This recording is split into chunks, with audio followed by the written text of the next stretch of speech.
Story time. So sometime ago, let's make sure we're in focus.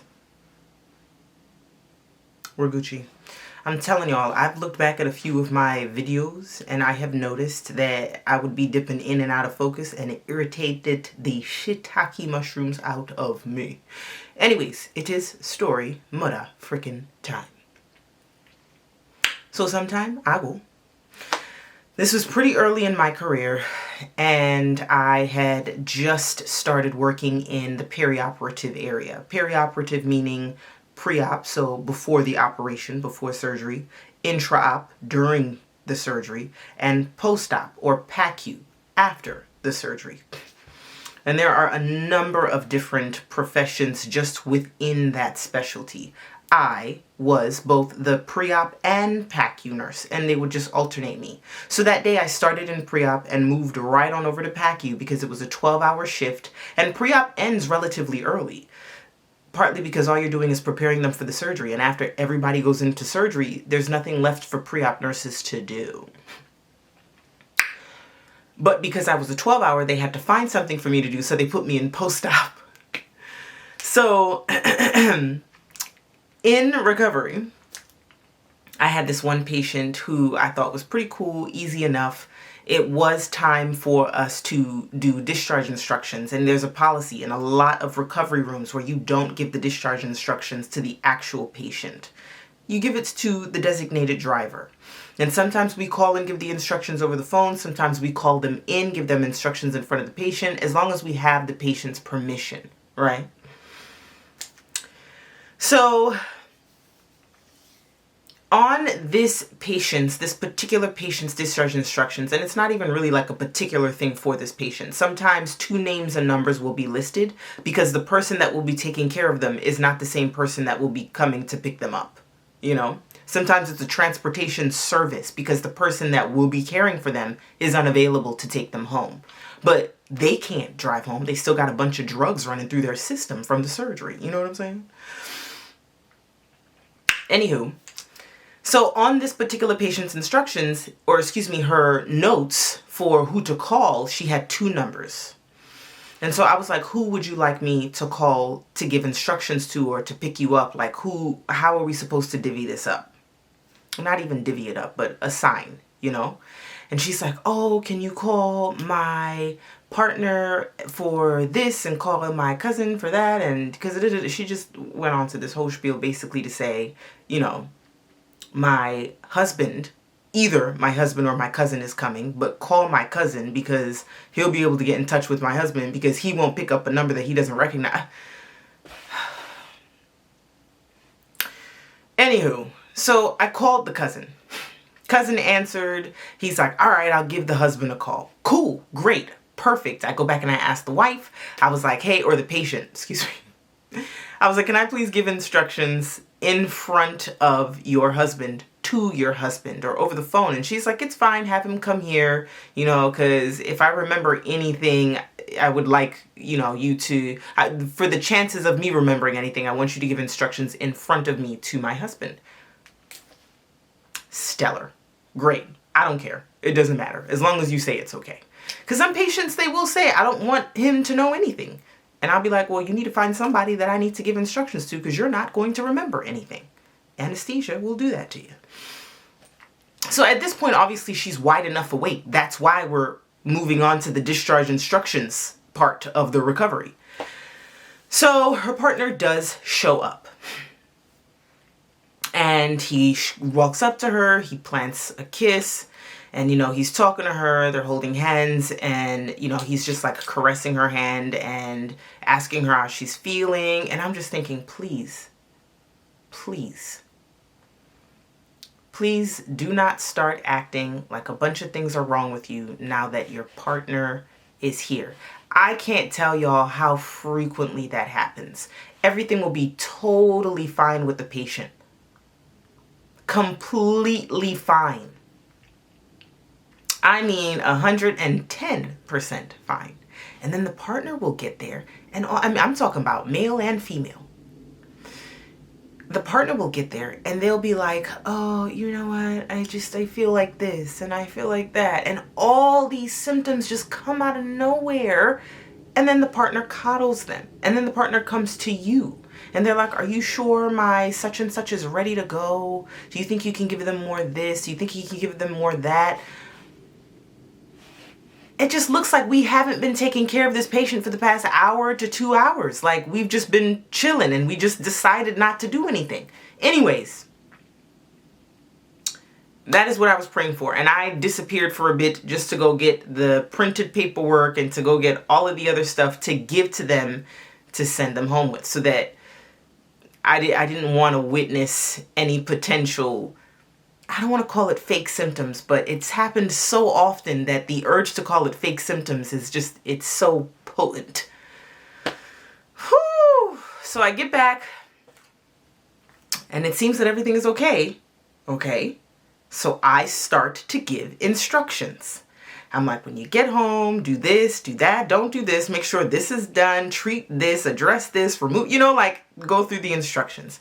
Do we have any questions? And the both of them say, no, seems pretty straightforward. So I put all of their stuff in a bag, in a little baggie when it, so that they can have all the equipment that they need to take care of the dressing when they get home. And the discharge instructions, and he's like, all right, I'm just going to go pull up the car. I parked pretty far. Are we about to get dressed? Are we about to get her dressed?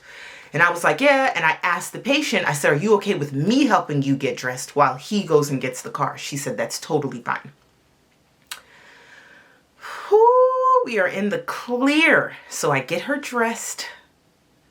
Things are going smoothly. Instructions are given. And I saw that he had left behind both the little packet of supplies to do the dressing change with and the discharge instructions. And we had already thrown away her, she had 2 belonging bags. We had given him the rest of her belongings that she didn't need. And we had kept the bag that had all of her clothes in it to get dressed. And I was like, let me go get you another bag. I feel like your husband forgot.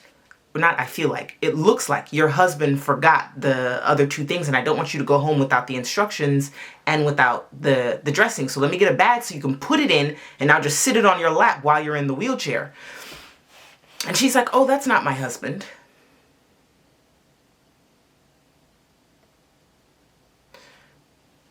Okay, so much has happened. Okay, if we go back to the very, very beginning of this StoryTime story, there were 2 people that I could have called. It was either her cousin or her husband. And she said, don't call my husband, call my cousin. My husband will see the unrecognizable number and he won't answer. So call my cousin so that he can call my husband and tell my husband to come get me. Do you guys remember that? Well, if you don't, there's a jog of memory. So I'm like, okay, well, I do have to document who I just gave instructions to. So who was that came in here and planted a kiss on your lips and caressed your hands and brushed the hair out of your face in an intimate fashion? If it wasn't your husband, you got a side dude, bro, because it wasn't your cousin. She was like, oh, that's my cousin.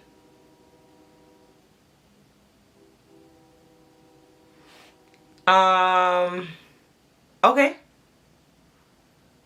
What, okay. That's cool. That's cool. For sure. It's for sure cool. Do I need to call your husband to give him instructions? Is your cousin going to be taking care of you? I'm still replaying in my head all of the affectionate gestures that took place between the 2 of them that would give anybody with a brain, eyes, ears, all intact senses, the impression that this is an intimate relationship, not a familial relationship, not a relationship between two family members. My cousin, my male cousin, is not ever gonna kiss me on the lips and take my hand. My cousin is like, just thinking about that makes me uncomfortable. I really want to know, where is your husband? Why isn't he here? And if that's how you act with your cousin, how you act with your husband? But instead I said, do I need to call your husband out to give him instructions? She's like, no, don't worry about it. My cousin will convey all the information. Okay. Totally fine. Now in the back of my head, I'm thinking maybe they're punking me. Like, I am pretty early in my nursing career. There's so much that I don't know, but there's... Anyways, I wheel her out.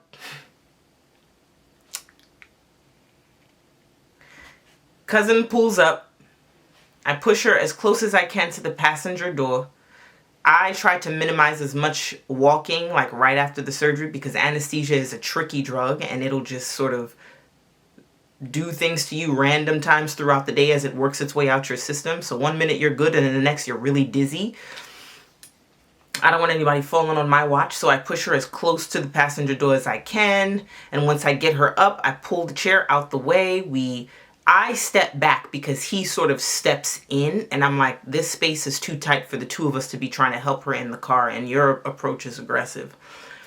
So he's standing, smacks her on the ass as she sits in the car. And at that point, I was like, this is just too much. They're playing with me. They're playing with me. So this was around, like, was it? It was around some sort of holiday. So it was either the 4th of July or Memorial Day. I don't know. It was warm outside. So he wishes me a happy 4th or a happy Memorial Day. And then his phone rings and he's like, oh, babe, it's your husband. I said, I'm out. Happy whatever, I'm out. I had the hardest time swallowing that pill. I could not. I'm feeling kind of stiff, and it's because I got all these clothes piled on my chair. That's how you know I needed to do laundry, and I just wasn't trying to do it, so I piled them on top of the chair. I'm saying all of that to say that my comic book is now available on Amazon. It's called Namakasi. I'll put the link below. You can also go to my website, and there will be a link on my page to go from my page to Amazon to order your Namakasi book. There will be a book signing coming. I know I've been saying that it'll be February 1st, but I'm going to talk to the bookstore, talk to my people, my publicist, and we're going to get a set date, and I'll tell you guys what date that is. But, you know, guys, in my nursing career, I don't know that I have to write a book, because the things I have experienced are incredibly special.